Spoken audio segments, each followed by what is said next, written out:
சென்னை வளசரவாக்கம் இல்லத்தில் வைக்கப்பட்டுள்ள நடிகர் ரோபோ சங்கர் உடலுக்கு திரைத்துறையினர் அஞ்சலி செலுத்தி வருகின்றனர். இதுகுறித்தான முழுமையான விவரங்களுடன் செய்தியாளர் பாண்டியராஜன் இணைப்பில் இருக்கிறார்.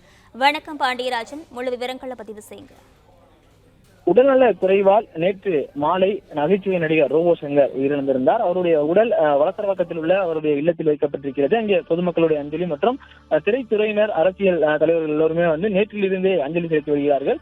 இன்று நடிகர் நாடாளுமன்ற உறுப்பினராக இருக்கக்கூடிய கமலஹாசன் இங்கே அஞ்சலி செலுத்தியிருந்தார். அதற்கு முன்பாக அரசியல் கட்சி தலைவராக சீமான் மற்றும் அதிமுக பெஞ்சமின் எல்லாம் அவருடைய உடலுக்கு அஞ்சலி செலுத்தி சென்றார்கள்.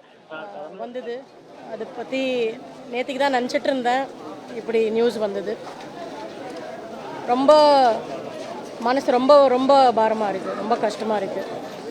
குடும்பத்தில் எனக்கு எல்லாருமே தெரியும். ஸோ அவங்கள எல்லாருமே இப்படி பார்க்குறதுக்கு எனக்கு சுத்தமாக பிடிக்கல. சங்கரனா எப்போவுமே அட்டகாசமான ஒரு கமெடியன், ஒரு பர்ஃபார்மர். எப்போவுமே என்னை ரொம்ப என்கரேஜ் பண்ணியிருக்காரு. பெண்களும் நல்லா வரணும், காமெடி ஸ்பேஸில் பெண்கள் நிறையா வரணும். புலி சினிமா பண்ணும்போது கூட அவ்வளோ சொன்னார், இந்த டைலாக் இப்படி பேசு இன்னும் நல்லாயிருக்கும், அந்த டைலாக் நீ இப்படி திருப்பி பேசு இன்னும் நல்லாயிருக்கும். நிறைய டிப்ஸ்லாம் தந்தார். Rest in peace Shankar.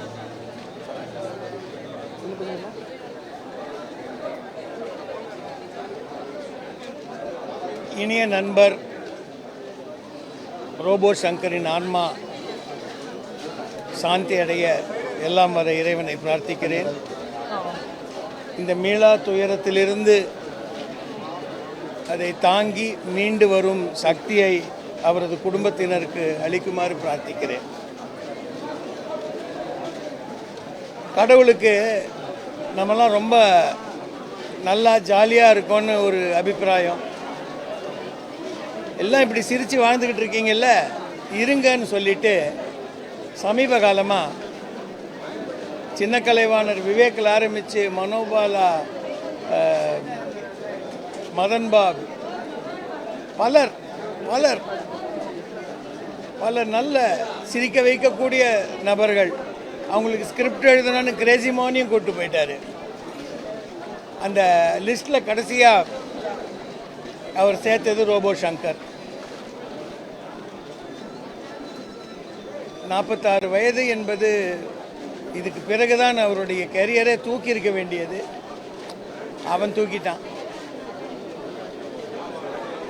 என்ன சொல்கிறது, நல்ல மனிதர், ஒரு ஹாஸ்ய உணர்வு உள்ளவர். அவர் ஒரு ஒரு ப்ரோக்ராமில் கே பாலச்சந்தர் சாரை பற்றி ஒரு வாழ்த்து ப்ரோக்ராமில் அவர் சொல்லிட்டு இருந்தார், சிரிக்கிறான், நல்லா சிரிச்சுக்கிட்டு சிரித்த முகமாக இருக்கிறவன் பக்கத்தில் தான் போய் உட்காரணும், அப்போ தான் நமக்கும் நல்லாயிருக்கும் அப்படின்னு. ஒரு மிக சிறந்த கலைஞர். கமல் சார் மிமிக்ரி பண்ணுவாங்க, இவர் ஒருத்தர் தான் முதல்ல ஏர்லி கமல் சார், அந்த சகலகலா வல்லவனில் இருந்த கமல் சாரோட வாய்ஸை அப்படியே பண்ணவர். கமல் சார்னா உயிர்.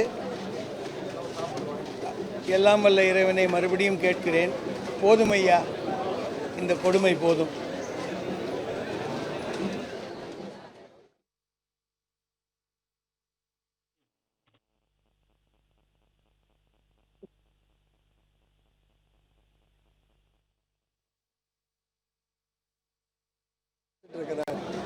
நாங்கள் எவ்வளோ துயரத்தை தான் நாங்கள் நம்ம அண்ணன் மகிழ்ச்சாமி அண்ணனாக இருக்கட்டும், விவேக் சாராக இருக்கட்டும், இதோ ரோபோ அண்ணன், எல்லாமே நாங்கள் எல்லாம் குடும்பத்தில் ஒருத்தர் மாதிரி. நான் சினிமாவில் எல்லாம் கஷ்டப்பட்டு காலத்தில் ஓடிட்டு இருக்கிறப்ப முதல்ல எங்களை எல்லாம் மேடையில எல்லாம் ஏற்றி அழகு பார்த்தா மனுஷன். வா கொட்டாச்சு, இது ஒரு வேறு மாதிரி இருக்கும், இங்கே ஒன்று பண்ணு அப்படின்னு போட்டு மேடையில் எப்படி பண்ணணும். கமல் சார் மேலே அவ்வளோ கடந்த ஒரு அன்பு பாசம்.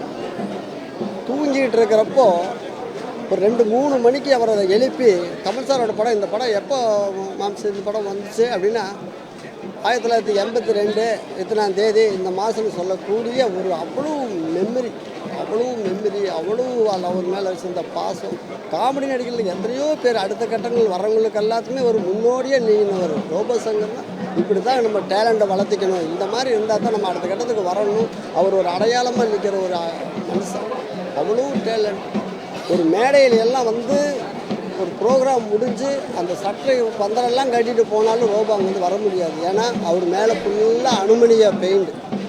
ஒரு அழகாக ஒரு கொட்டாங்குச்சி குடிஞ்சது கூட அதில் மண்ணெண்ணெய் ஊற்றி தொட்டு ஃபுல்லாக ஒரு ராலி கழுவுற மாதிரி ஃபுல்லாக உடம்பு ஃபுல்லாக தொடச்சி எடுத்து கழுவி ஒரு 3-4 மணிக்கு ப்ரோக்ராமை முடிச்சு போட்டு கிளம்புற ஒரு மனுஷன். அவ்வளோ சீரியஸ்னஸ், அவ்வளோ சின்சாரிட்டி. இருக்கிற இடத்த ஒரு கூட்டம் இருக்குதுன்னா அந்த இடத்துல ரோபோ அண்ணா வந்து இருக்கிறாருன்னு அந்த அளவுக்கு ஒரு கூட்டத்தை சேர்த்து வச்சுக்கிட்டு அவ்வளோ இதை வந்து பண்ணிகிட்டு இருக்கக்கூடிய ஒரு மனுஷன். இந்த செகண்டு கூட நாங்களால் யாருனாலையும் வந்து அதை ஏற்றுக்கவே முடியல, இப்படி நடந்துருச்சா அப்படின்னு. ஏன்னா இடையில எல்லாம் வந்து உடம்பு கொஞ்சம் சரியில்லை, அது இதெல்லாம் ஆன உடனே தேறி வர்றப்போ வந்து பாடுறா அதுதான் ரோபோ அண்ணன் எப்படி வந்துட்டார் பார்த்தியா அப்படின்ட்டு எல்லாரையும் மூக்கு மேலே விரலை வச்சு பார்க்குற அளவுக்கு ஒரு மனுஷனாக இருந்தார். அதுக்கப்புறம் என்ன திடீர்னு இந்த மாதிரி ஒரு நிகழ்வை வந்து யாராலையும் ஏற்றுக்க முடியல. அவர் ஆன்மா வந்து கண்டிப்பாக சாந்தி அடையணும். அவருக்கு குருவாக நினச்சிக்கிட்டு இருக்கிற கமல் சார் எல்லாம் வந்துட்டு போனாங்க. கண்டிப்பாக அவருடைய ஆன்மா கண்டிப்பாக சாந்தி அடையணும் வேண்டி போதும். பிளே ஸ்டோர் மற்றும் ஆப் ஸ்டோரில் இருந்து பாலிமர் செயலியை QR கோடு மூலம் பதிவிறக்கம் செய்யுங்கள். செய்திகளை உடனுக்குடன் பெறுங்கள்.